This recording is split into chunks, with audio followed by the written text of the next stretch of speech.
تیروں کی برسات میں سید نے چھوڑی نا نماز، تیروں کی برسات میں سید نے چھوڑی نا نماز، زیر خنجر آپ کا پڑھنا دو گانا یاد ہے۔ بسم اللہ الرحمن الرحیم۔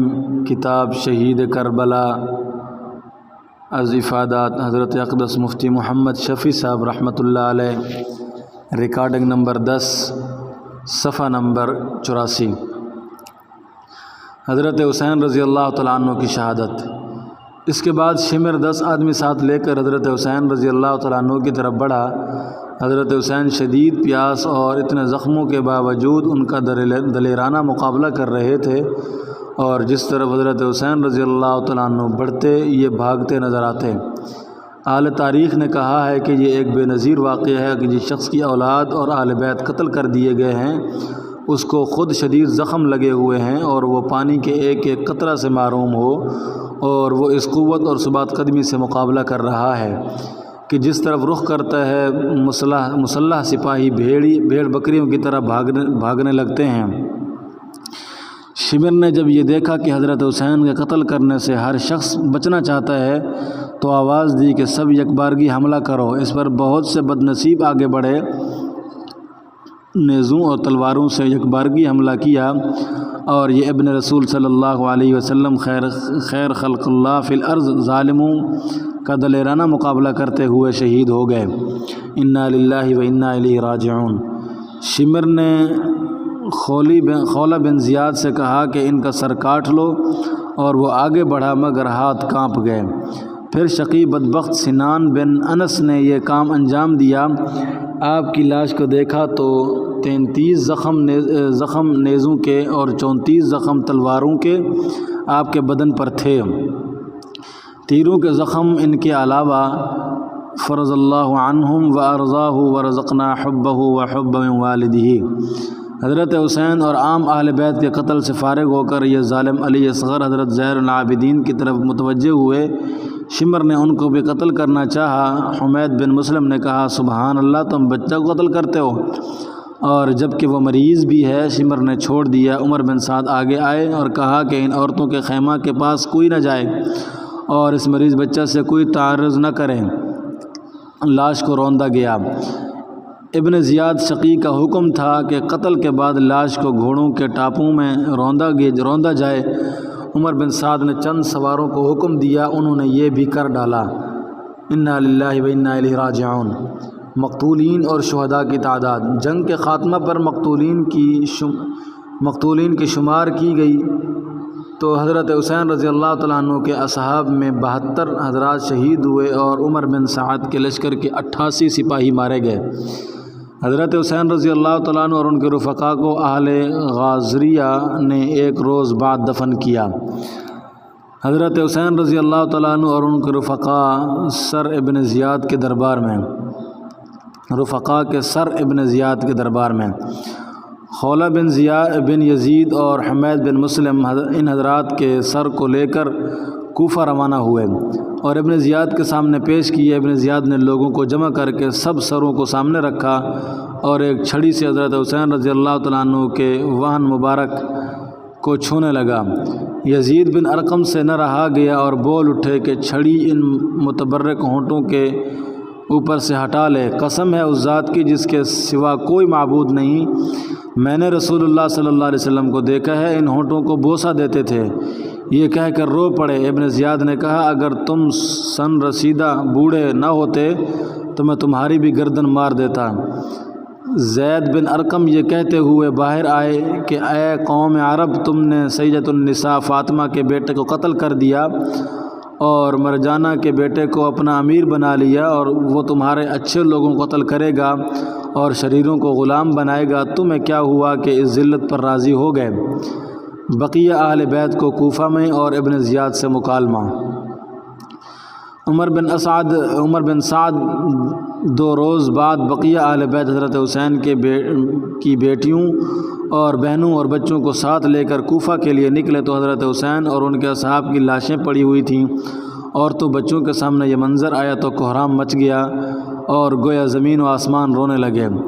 عمر بن سعد نے ان سب اہل بیت کو ابن زیاد کے سامنے پیش کیا تو حضرت حسین کی ہمشیرہ زینب بہت میلے اور خراب کپڑے پہن کر پہنچیں اور ان کی باندیاں ان کے ارد گرد تھیں اور ایک طرف جا کر خاموش بیٹھ گئیں۔ ابن زیاد نے پوچھا یہ علیحدہ بیٹھنے والی کون ہے؟ زینب رضی اللہ تعالیٰ عنہ نے جواب نہ دیا۔ کئی مرتبہ اسی طرح دریافت کیا مگر زینب خاموش رہیں۔ جب کسی لونڈی نے کہا کہ یہ زینب بنت فاطمہ ہیں، ابن زیاد بولا لشکر ہے اللہ کا جس نے تمہیں رسوا کیا اور قتل کیا اور تمہاری بات کو جھوٹا کیا۔ اس پر حضرت زینب کڑک کر بولی شکر ہے اللہ کا جس نے ہمیں محمد مصطفیٰ صلی اللہ علیہ وسلم کے نسب سے شرف بخشا حضرت اور قرآن میں ہمارے پاک کرنے کو بیان کیا۔ رسوا وہ ہوتا ہے جو اللہ کی نافرمانی کرے۔ ابن زیاد نے غصہ میں آ کر کہا اللہ نے مجھے تمہارے غیظ سے شفا دی اور تمہارے سرکش کو ہلاک کیا۔ حضرت زینب رضی اللہ تعالیٰ عنہ کا دل بھر آیا، رونے لگیں اور کہا کہ تو نے ہمارے سب چھوٹوں بڑوں کو قتل کر دیا، اگر یہی تیری شفا ہے تو شفا سمجھ لے۔ اس کے بعد ابن زیاد علی اصغر رضی اللہ تعالیٰ عنہ کی طرف متوجہ ہوا، ان کا نام پوچھا، بتلایا کہ علی نام ہے۔ اس نے کہا وہ تو قتل کر دیا گیا۔ علی اصغر نے بتلایا کہ وہ میرے بڑے بھائی تھے، ان کا نام بھی علی تھا، ابن زیاد نے ان کو بھی قتل کرنے کا ارادہ کیا۔ تو علی اصغر نے کہا میرے بعد ان عورتوں کا کون کفیل ہوگا؟ ادھر حضرت زینب رضی اللہ تعالیٰ عنہ ان کی پھوپھی ان کو لپٹ گئیں اور کہنے لگیں اے ابن زیاد کیا ابھی تک ہمارے خون سے تیری پیاس نہیں بجھی؟ تجھے خدا کی قسم میں تجھے خدا کی قسم دیتا ہوں اگر تو ان کو قتل کرے تو ہم کو بھی ان کے ساتھ قتل کر دے۔ علی اصغر نے فرمایا اے ابن زیاد اگر تیرے اور ان عورتوں کے درمیان کوئی قرابت ہے تو ان کے ساتھ کسی صالح متقی مسلمان کو بھیجنا جو اسلام کی تعلیم کے مطابق ان کی رفاقت کرے۔ یہ سن کر ابن زیاد نے کہا اچھا اس لڑکے کو چھوڑ دو کہ خود اپنی عورتوں کے ساتھ جائے۔ اس کے بعد ابن زیاد نے ایک نماز کے بعد خطبہ دیا جس میں حسین اور حضرت علی رضی اللہ عنہما پر سب و شتم کیا۔ مجمع میں عبداللہ بن عفیف ازدی بھی تھے، کھڑے ہو گئے جو نابینا تھے اور ہمہ وقت مسجد میں رہتے تھے۔ کہا اے ابن زیاد تو کذاب بن کذاب ہے، تم انبیاء کی اولاد کو قتل کرتے ہو اور صدیقین سی باتیں بناتے ہو۔ ابن زیاد نے ان کو گرفتار کرنا چاہا تو ان کے قبیلہ کے لوگ چھڑانے کے لیے کھڑے ہو گئے، اس لیے چھوڑ دیے گئے۔ حضرت حسین کے سر مبارک کو کوفہ کے بازاروں میں پھرایا گیا، پھر یزید کے پاس شام بھیجا گیا۔